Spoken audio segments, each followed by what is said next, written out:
insights to share with us. And then second speaker is Matthias Pfeffer. You are a journalist and an author and an advisor. You founded Pfeffer Media and also the European Council of Public Space, which I think you will talk a bit about later. And also you are the co-author of a book that's virtually fresh off the press, titled The Open Future and Its Enemies, which I think you will also be elaborating on a bit later. And then we will be have the pleasure to have some closing remarks from a member of the European Parliament, Katrina Barley, but we will call her on stage later. Now, then without much ado, I would like to, oh, pardon, sorry. No problem. My apologies, you're already with us. I'm here. And then maybe I will already introduce your biography as well. So you're one of the vice presidents of the European Parliament, and you were the other rapporteur from the Civil Liberties Committee on the report of the impact of social media and the internet on minors. So as my colleague outlined, we're dealing with big social media platforms. And actually, I checked, and it's 22 years ago, almost to the date, that Meta was launched. And we've seen exactly what has happened since. And I think to summarize in a sentence, these platforms have accrued unseen amounts of power, economic power, but also the power to manipulate our realities. And this has had a very bad impact on young people. So then let's go right to the first question. And Laura, I would like you to answer first. How can we effectively implement a digital minimum age framework? Thank you, and first of all, thank you, FEPS, for organizing this very important panel on such a key issue, and very timely, as you are seeing in the news that even yesterday there was a very high-level meeting. Also, Ursula von der Leyen announced some age verification. So obviously we are talking about one of the key topics, not only in Europe, but in every single home, because we are talking here, it's about protecting minors online. So I think that everybody knows and everybody's worried about that. So you are asking how do we can effectively implement a digital minimum age. So first of all, with key laws, with robust laws. We have now the DSA, but it's not enough. So we need to discuss a range of age, probably between 13 and 16.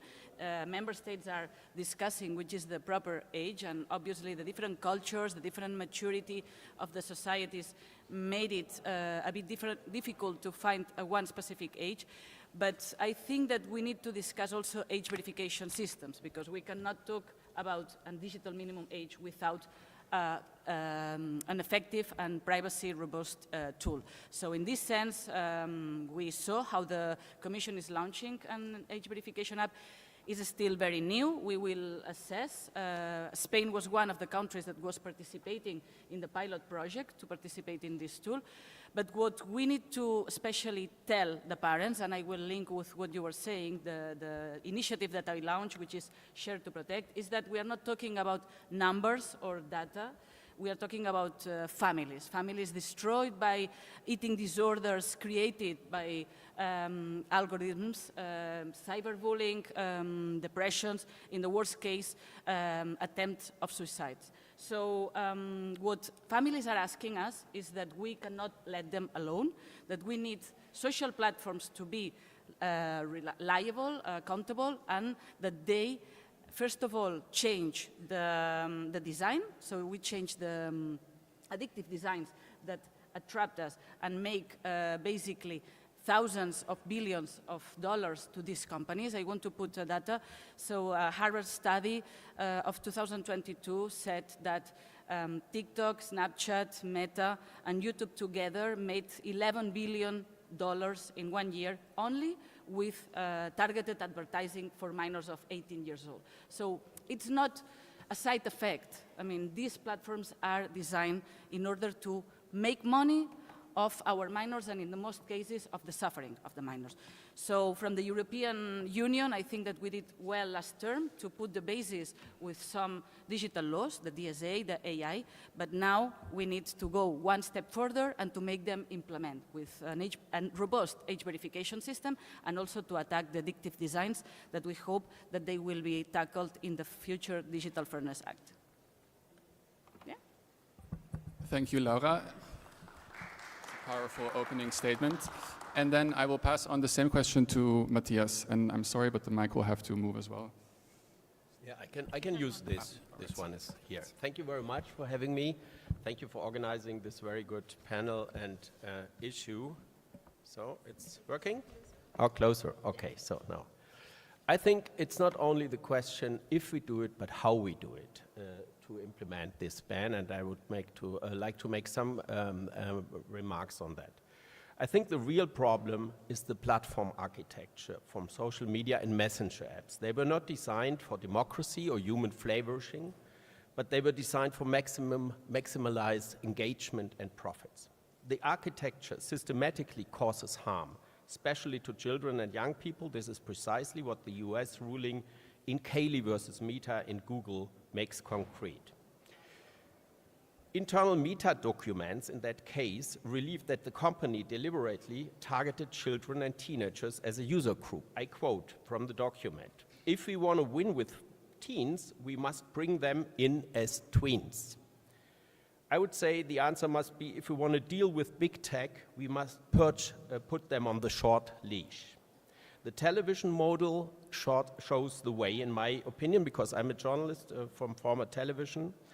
The European answer to this new technology in the 50s and 60s was that policymakers faced a strictly similar challenge. The answer was not a ban, it was regulation.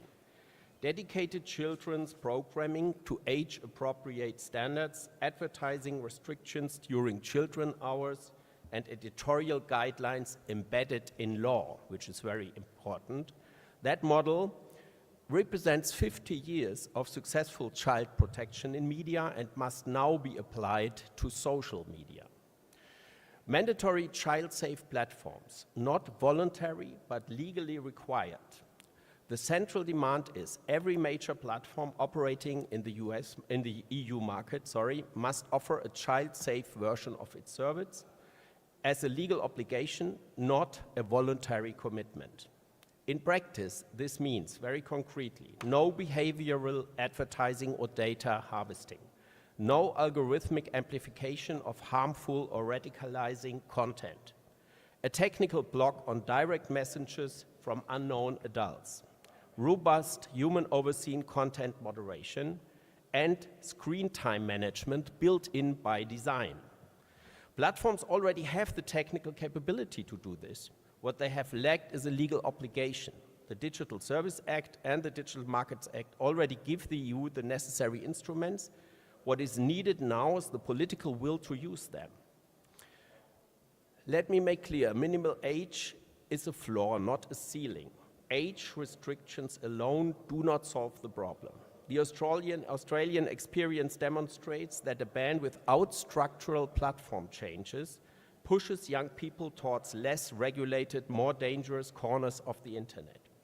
The underlying business model, surveillance capitalism built on behavioral manipulation, remains entirely intact.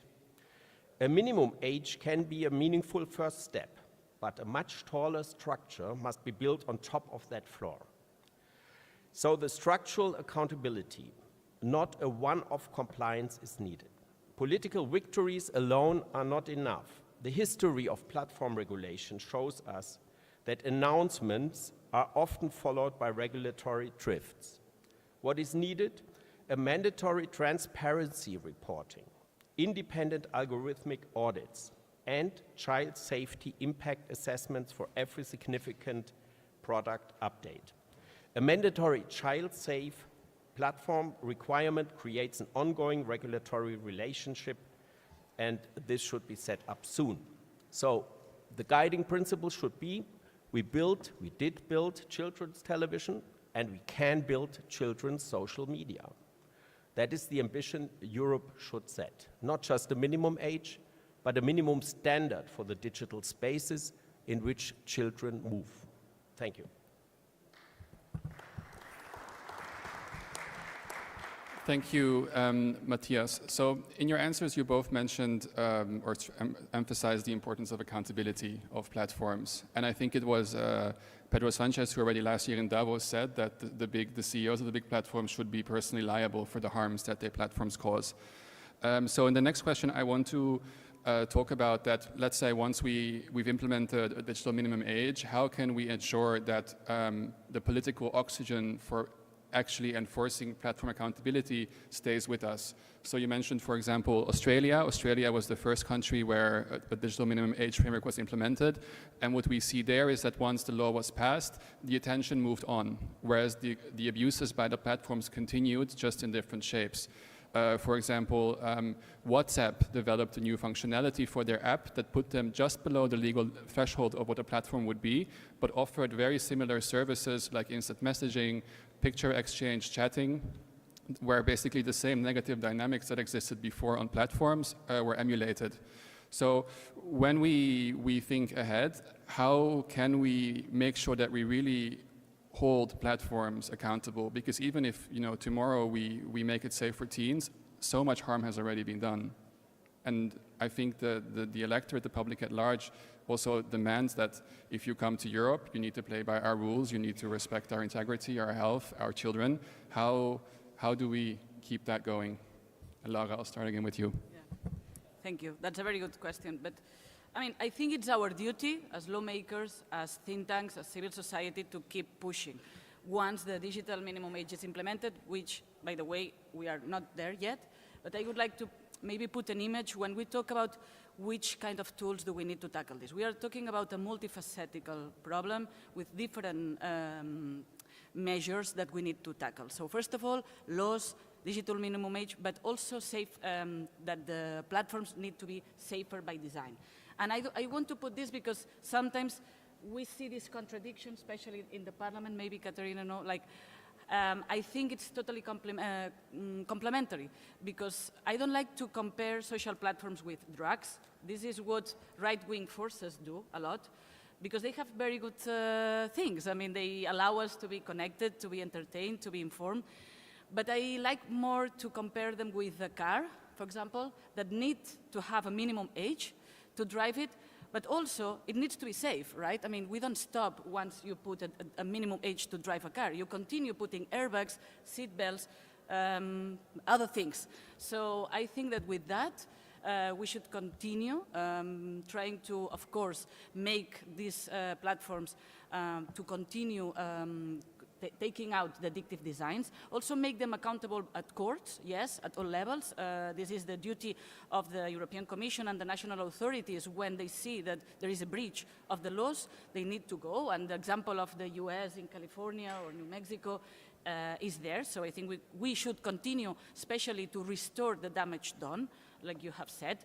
And much more. I mean, tackling these designs with transparency of algorithms, ending anonymity, so many measures that we need to put, and this is, as I said, our duty to keep pushing as parliament, as civil society, because the challenge is so big when we talk about mental health pandemic of the youth that we won't solve it, obviously, with digital minimum age, which we know that there will be loopholes and technical alternatives. We know that, but this cannot stop us to keep trying, to keep all the measures that the families and the teachers, I want to also put the teachers that asked us to protect our minors.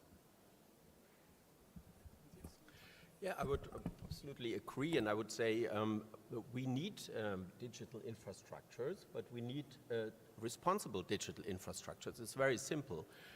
I think kids should not be banned from using WhatsApp or whatever, and then with 15 or 16 they just start and get into this. I think that's completely illusionary to think in that way.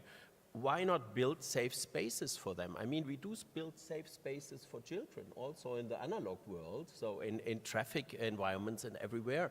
Why don't we build that in the digital area? And it's technically absolutely no problem to implement what I just referred on. It's doable. In an afternoon, I talked to a designer from FEPS, and he said, you can do that really in one day.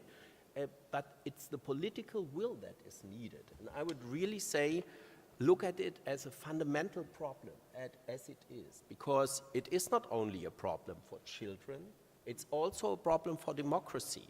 These powerful technology is the biggest threat democracy and to personal autonomy and freedom that we ever had in history. And the political regulation and the enforcement of that regulation is crucial. It's a matter of survival of democracy. So we have to discuss it, in my view, on this level. And then I have two concrete demands. First, end the platform privilege, because the platform privilege is nonsense. It was created by John Bailey Barlow in the 90s when the cyberspace was the area of the free, and no application should work here because we are living here, we are just connecting the free hippie happy internet. Yeah? That's over. It is an illusion to think so, and we have to end the platform privilege. Every operator has to be fully accountable for the content that he distributes and that he makes money with. I worked in the media industry for 30 years. I was an editor-in-chief. I go to jail if I act against the law, but they don't do. They don't accept the accountability. So first, end the platform privilege and end the possibility of personal profiles. The personal profiling is the dark secret of these platforms. It's the secret of the targeted advertising industry, which is much stronger than the old industry of mass media, which I worked in. And that's why it's called now heritage media. It's from the past. So we need to end this targeted advertising model and based on personal profiling of data, and think what it means if they collect data of children. I mean, they are still in the development. And they are manipulating the development of these children by doing so. So I think, please think deeper and on a fundamental level how to react against the threat, which is not only against children, it's against societies and freedom and democracy in total.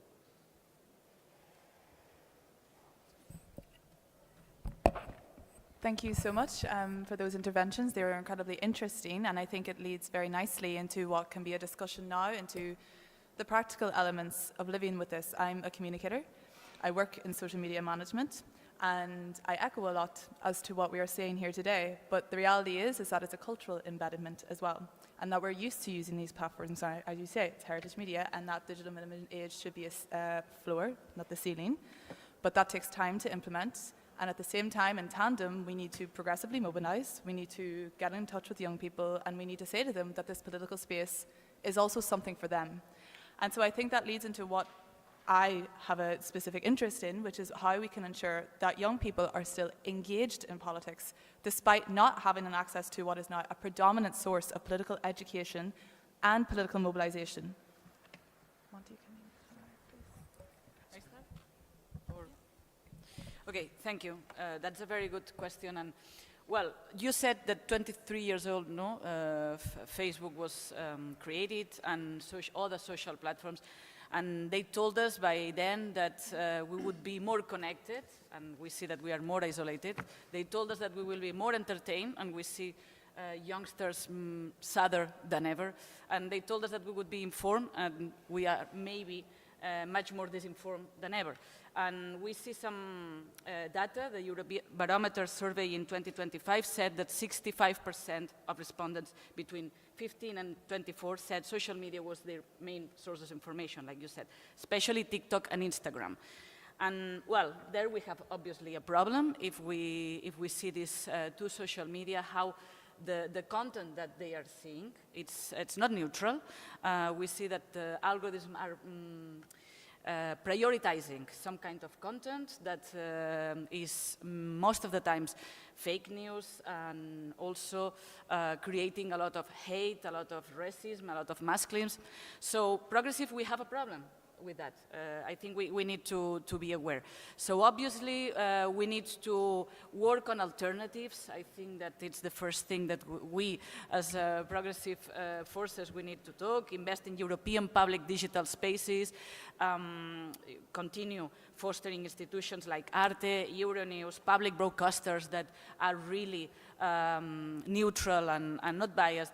But what we see, I think the difference is that if they are informed by this social media, they are not, and you are a journalist, they are not bounded by the ethical code that the traditional media was created and you have as journalists. So, well, obviously, we need to tackle, first of all, the algorithms, and secondly, to work on alternatives. Civic education systems, invest on media literacy, critical thinking of our youngsters in schools, at home, and support youth participation offline and locally. We need also to make them understand that not everything is there on the phones or on the iPads, that there are alternatives in order to be informed.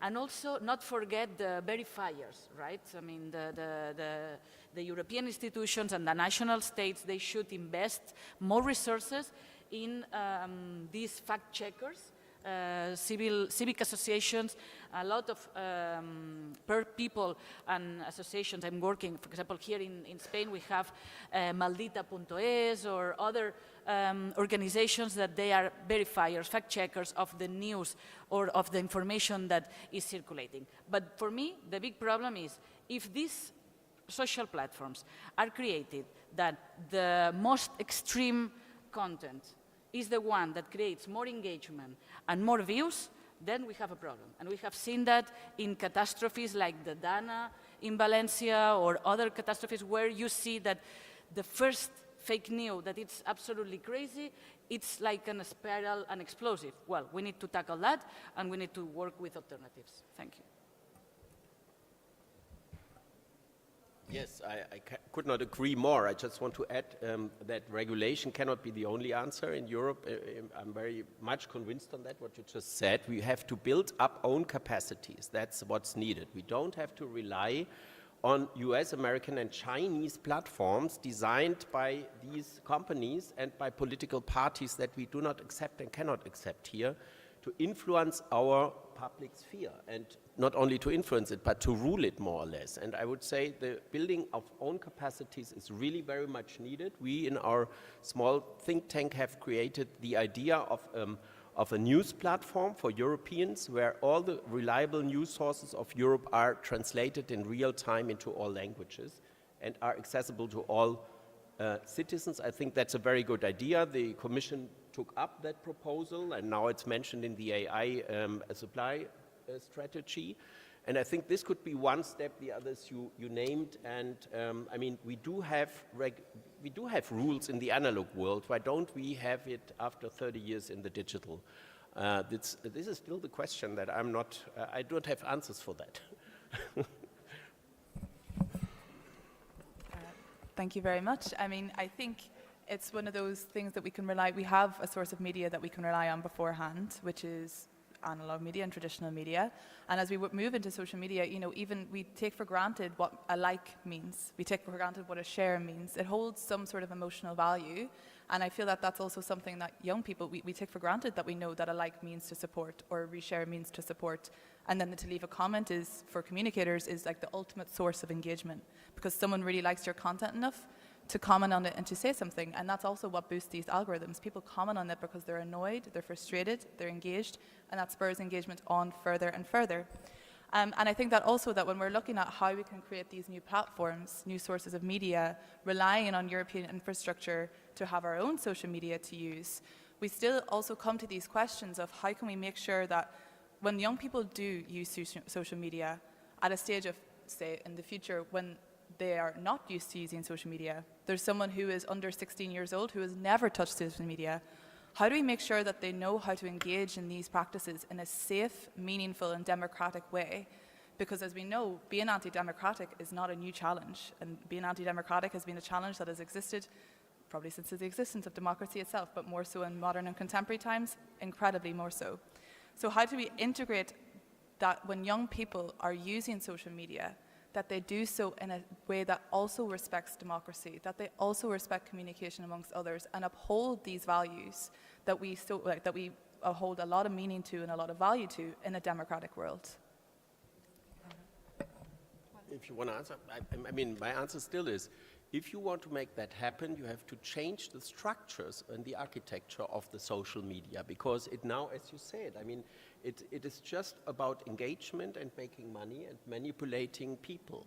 And if you learn that as a child, that this is the normal behavior, what is set up by these companies and their business models, then you don't have any alternatives, and people live more and more in the digital world. So we have to make sure that there is an infrastructure which allows a humanized kind of conversation and interaction and also of upcoming from young people. I mean, as we are here in the room of Hannah Arendt, which is named after Hannah Arendt, she was the philosopher of the public sphere, and she knew that if you go out to the public sphere, that where political action starts, you have to be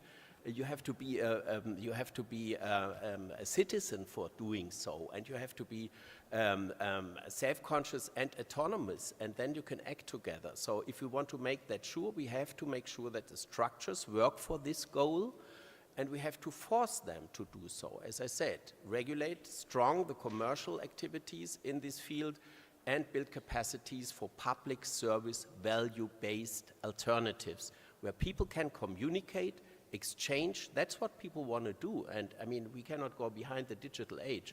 We have to move forward into a digital age which is respecting humanity and democracy and autonomy and not undermining it all the time. Thank you.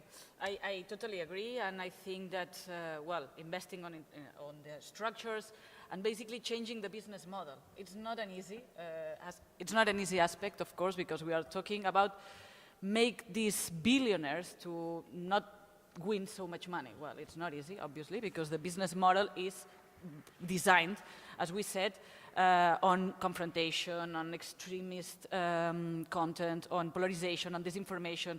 And now we see that also undermining democracy. So obviously, it's a big challenge. So we, through laws and through implementation, we need to change this business model, but it's not enough. I think that the other answer should be why we are here in Barcelona in general, no? Why progressives of all around the world are meeting here? Well, we need to confront the anti-democratic forces by giving an alternative. And this goes hand in hand on creating positive and a narrative that gives hope to the young people that the last years we have been maybe very pessimistic towards them. So they need to understand that there is hope, that there is an alternative, and also that we have a plan. We have a plan to improve their lives, to improve the planet, to change the economy. So I think that we as progressives here in Barcelona, we need to understand that we have to give this answer. We have an alternative. And obviously, we need to understand how to communicate this through social media. Because sometimes we are, okay, maybe we are too boring, we are not understanding the language of social media. Well, I talk a lot about that with my communications team. So I think it's a combination of factors that one cannot be alone without the other. So I think we need to be bolder, we need to give an alternative, and we also need to change this business model in order to have our social media arriving to the young people and supporting democratic values, progressive values that now they are more challenged than ever. Thank you. Thank you both very much for those contributions. Before we open the floor to questions, which I hope you will have, we don't want to risk running out of time, so I would like to ask Katharina to share her closing remarks for us. Yes, thank you so much. Of course, I do agree with almost everything that has already been said. And I would like to begin with that I think that this is the greatest challenge that we are facing at the moment. And I think most people are not, even in the political sphere, are not aware of this, how big this challenge actually is and how big the danger is.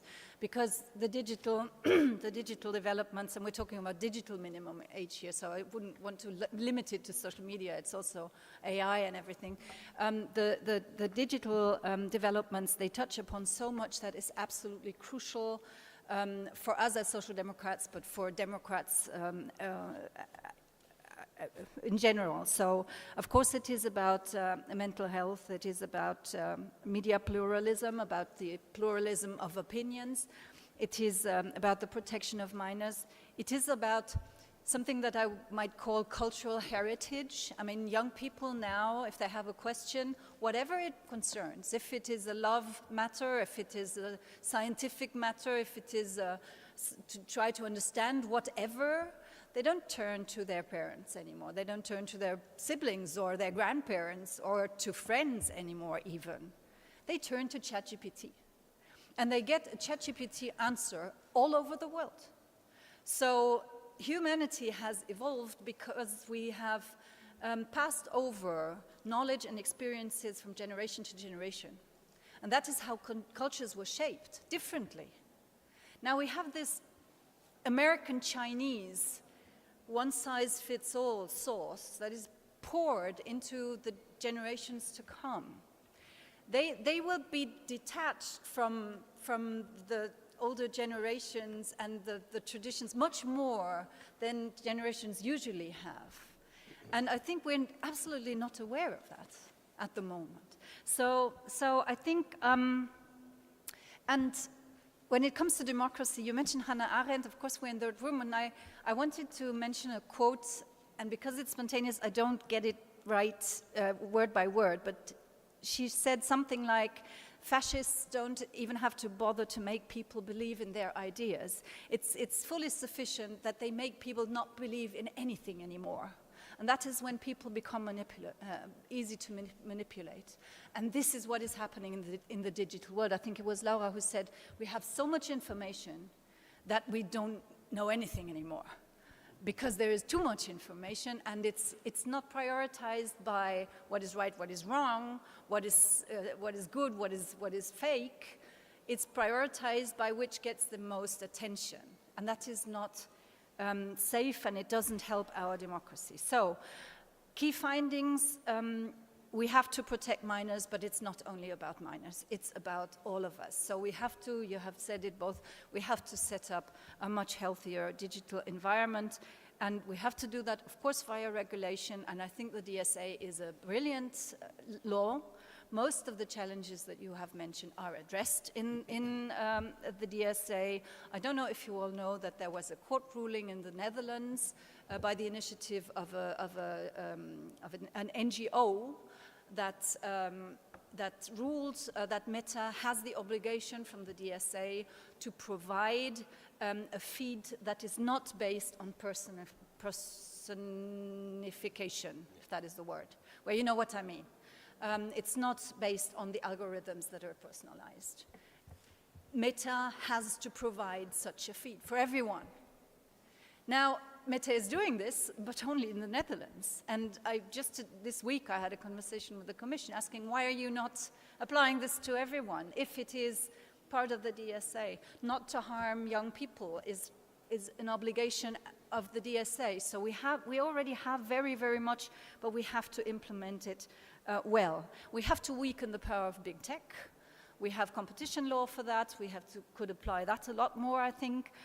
We have good regulation. And you said it, we have to find alternatives. But there again, people are lazy. Humans are lazy. There are alternatives for all sorts of things. Have you ever tried to get someone drag someone away from WhatsApp? I do that every day. It's so hard. And it's people who are fighting big tech just like me. But, well, we're all on WhatsApp, and that's an area where it's so easy to find alternatives. So it is, we have to get a lot better, and sometimes the European alternatives are a lot better, so we should encourage more and maybe make more public that there are excellent European alternatives for almost everything. We just had a presentation yesterday for a thing called Meistertask, which could replace Teams. And it's working far better. It's brilliant. So just to let you know. Now, minimum age is not a silver bullet. I'm going to wrap it up. It's not a silver bullet. I think we all agree on that. And I think the public opinion and also the political opinion has shifted. Many were very hostile towards the idea. Now I think almost everybody is in favor of it, because, I mean, there is no other way of protecting kids from having their brain damage, because it's not only about the content, it's not only protecting them from pornography or violence, it's the way how it works, these 3-second dopamine kicks, and it really damages your brain. So I think we absolutely have to do that. We have to, the last thing I want to mention that we, I think, don't have in mind yet is this is not the end. This is developing fast. And if you listen to Elon Musk, his vision is that the moment you think, you think of a question, you already have AI answering it without you actually realizing that it is AI that gives you the answer. That is his long-term goal with having a chip in your head, etc. It sounds spooky to us, but if we look at what we have now, it sounded spooky to us 10 years ago. So this is the goal that these guys have. So I think we don't only have to think of how do we regulate things now, but we have to think a bit more in advance, what is there to come and what are the fights we should take on now already.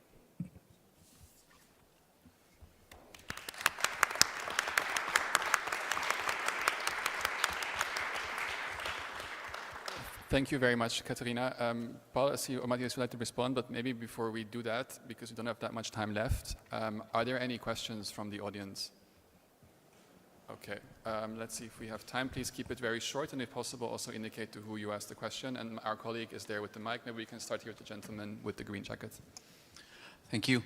I couldn't agree more with what Matthias said, that we need to really wind down and bring in a short leash to the big tech platforms. But in order to do that at EU level, of course, we need political support, and we all know the balance of power at EU level. So my question would be directed towards Katharina and Laura on how well are we doing on, let's say, bringing on board our colleagues from the CDU, from ALDE, in order to design, approve, and ultimately enforce these potential regulations, because we need them, and thank you. Yes, please. To both Laura and Katharina, do you think age restrictions to use certain technologies such as social media should be permanent, or just a stopgap measure while we can address those design issues you are talking about, and then we could assess or decide to remove them? Thank you. And then I think there was one more thing. Hi, I'm Nacho Torreblanca from the European Council on Foreign Relations.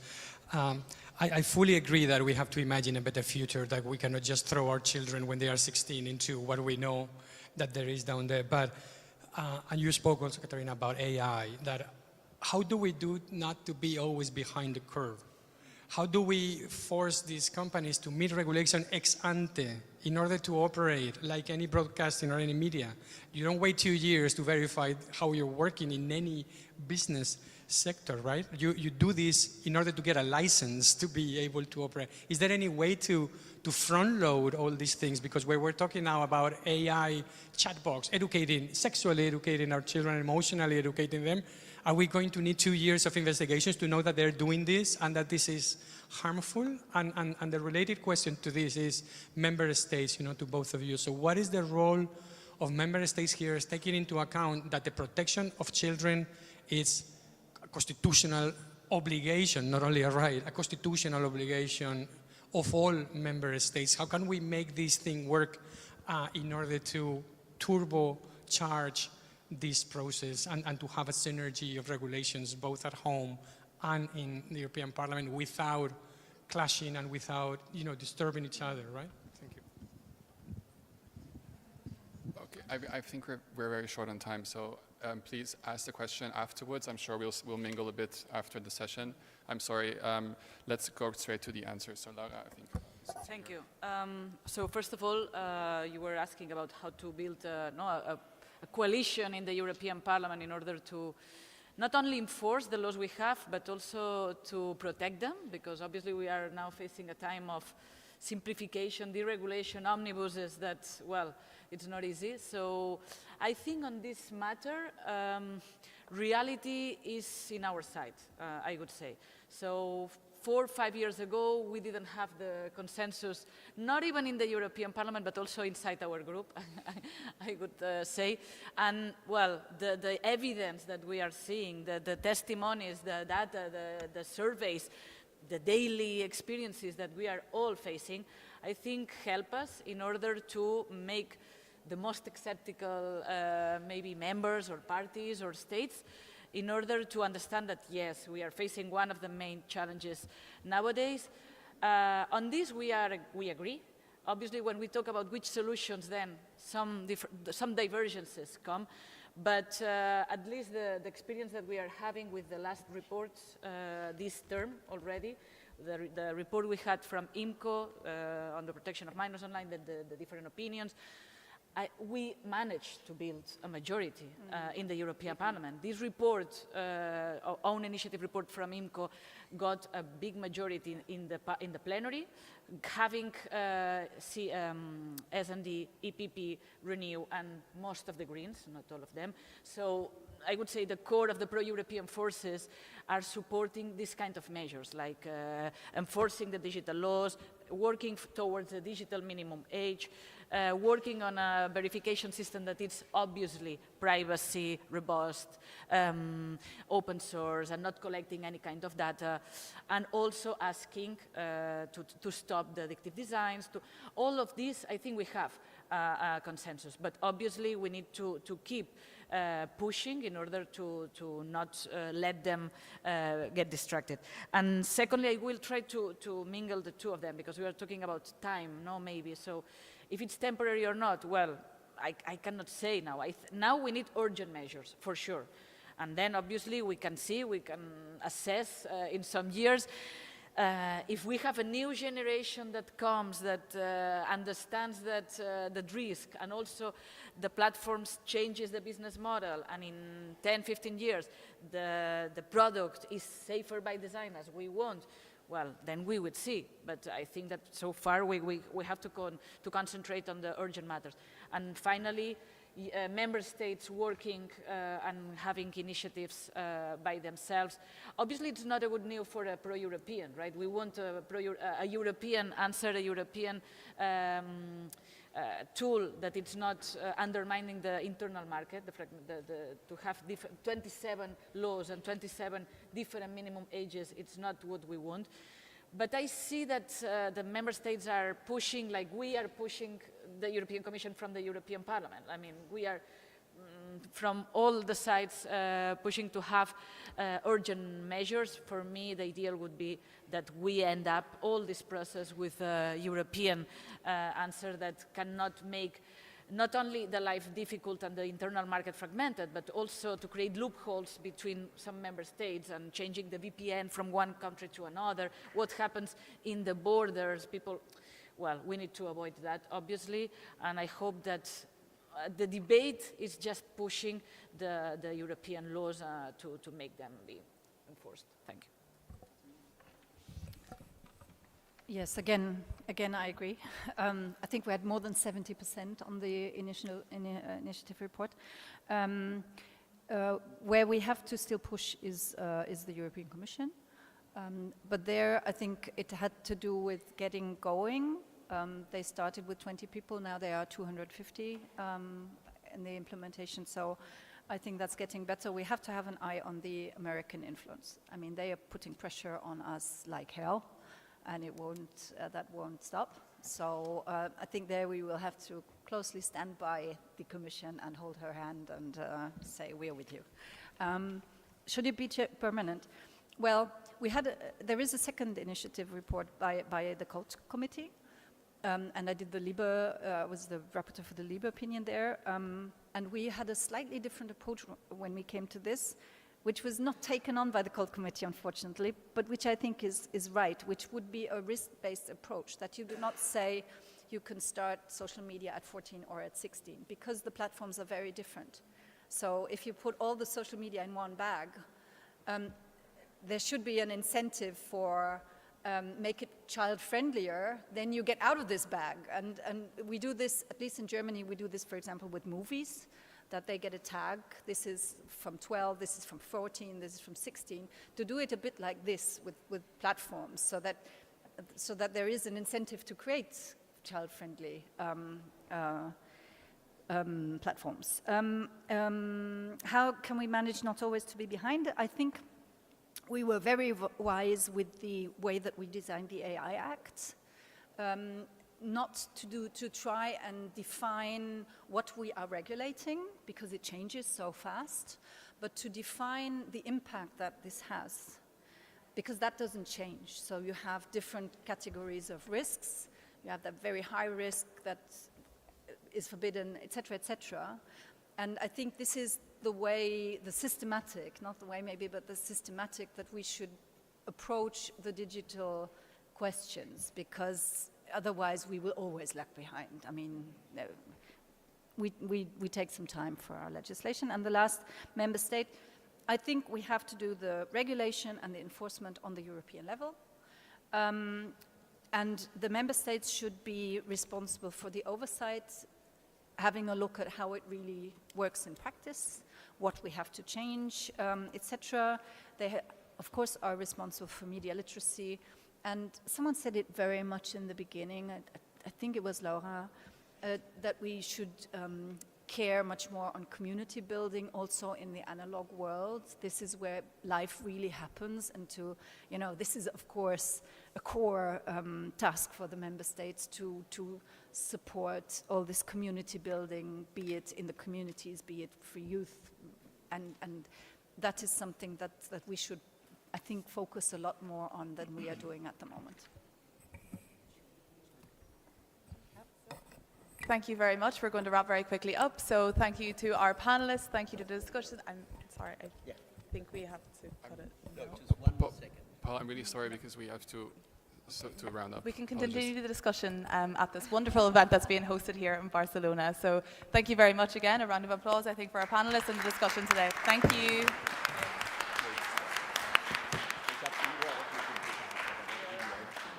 Good. Yes, thank you so much. Thank you. We continue, because I know that you keep working on these issues. FEPS, right? Yeah, and I'm in touch with other